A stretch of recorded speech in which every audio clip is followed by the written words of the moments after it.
Hola, buen día. Mi nombre es Joshua Raúl Mota García y en esta ocasión voy a presentar lo que es la ley de Faraday. Para comenzar con ello vamos a hablar un poco sobre quién fue Michael Faraday. Michael Faraday nació en 1891 y falleció en 1867 en el Reino Unido.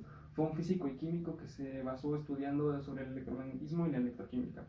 En este caso, para la ley de inducción de Faraday, vamos a hablar un poco sobre el electromagnetismo.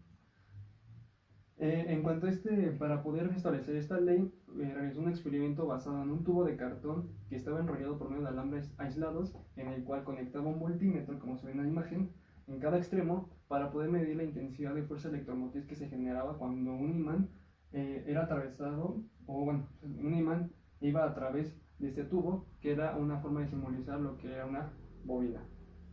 Y eso se generó en la ley de inducción de Faraday, que nos indica que es la fuerza electromotriz inducida en una espira es directamente proporcional y de signo contrario a la variación del flujo magnético por unidad de tiempo que la atraviesa.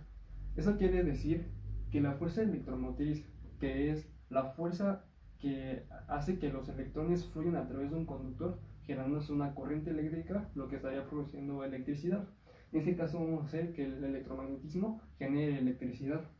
En este caso, vemos aquí que la fórmula nos indica que es menos, que en un momento más lo vamos a hablar, de la razón de cambio del flujo magnético con respecto al tiempo.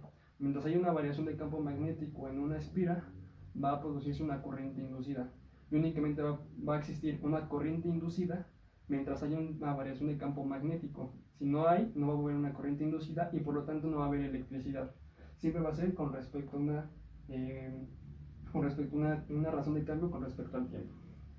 Ahora vamos a hablar un poco sobre el flujo magnético. El flujo magnético se trata de líneas que penetran una superficie de área cuyo plano tiene una orientación perpendicular al campo. Aquí podemos observar una superficie donde nos indica que hay una línea de fuerza, una línea del campo magnético y de una diferencial de área con respecto a la relación de un ángulo que hay sobre estas dos.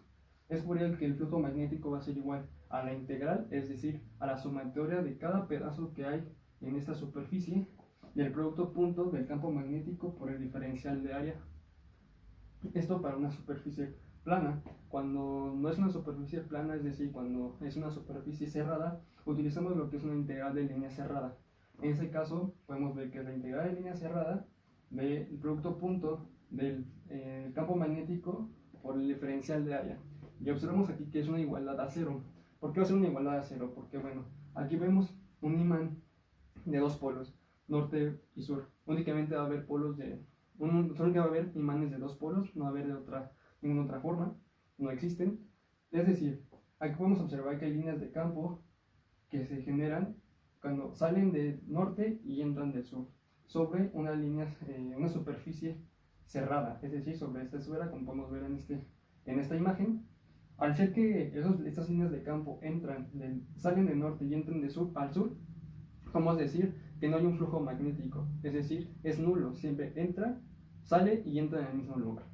Esto quiere decir que diverge de estas líneas de campo a comparación de un campo eléctrico en donde las líneas de fuerza del campo convergen, es decir, salen a cualquier dirección.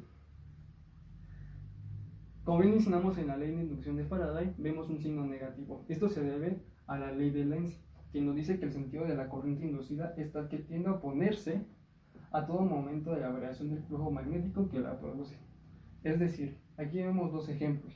Vemos un imán con un polo norte y un polo sur que va entrando hacia una espiral. Es decir, aquí va generándose un flujo magnético muy alto, el cual hace que esa corriente inducida genere su propio campo magnético para poder contrarrestarlo y hacer que sea opuesto a las líneas del flujo magnético que genera al exterior de la espira. En este caso, del lado contrario, vemos que va saliendo el imán, por lo tanto el flujo magnético va a ir disminuyendo. Por lo tanto, la corriente inducida va a generar su propio campo para poder equilibrar este sentido y por lo tanto la corriente inducida va a ir sentido opuesto al imán que va generando el flujo magnético. Es por ello que vemos que hay un signo negativo en la ley de inducción de Faraday, es decir, nos va a decir el sentido en el cual se va a producir la corriente inducida. Con esto terminamos el tema de explicación de la ley de inducción de Faraday. Muchas gracias.